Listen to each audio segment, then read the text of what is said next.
What is the pleasure of the Honorable Zubiri? Mr. President, I would just like to second the manifestation of Senator J.V. Ejercito. The gentleman may proceed. Thank you very much, Mr. President. Mr. President, I am disheartened, I'm saddened by the idea that the House of Representatives withdrew their support of such an important measure for our BHWs, barangay health workers. At least we put it on record that the Senate stood up to the challenge in helping our BHWs.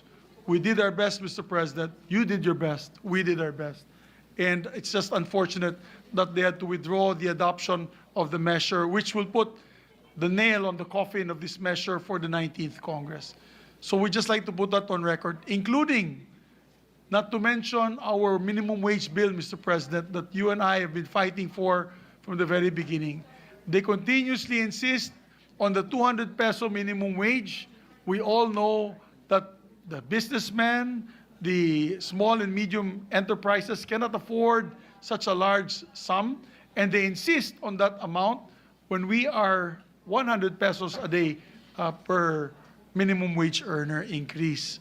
So that puts us in a bind, and now it does not move forward. It is the last day today before we adjourn on CNG. We'd like to inform all the workers, laborers, minimum wage earners that the Senate did its best to fight for the rights and, of course, the fiscal incentive of having another 100 pesos a day minimum wage increase in their salary. Naawa po ako sa kanila. Again, I'm also disheartened with the fact that they don't want to negotiate with us. Obviously, if we adopt the 200 peso minimum wage bill, mavivito ni Presidente yan.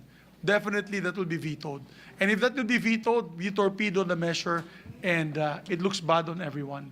So, Mr. President, I just want to put that on record, that the Senate has stood up and fought for these sectors. Unfortunately, our friends in the House have not been very accommodating on this issue. So I just want to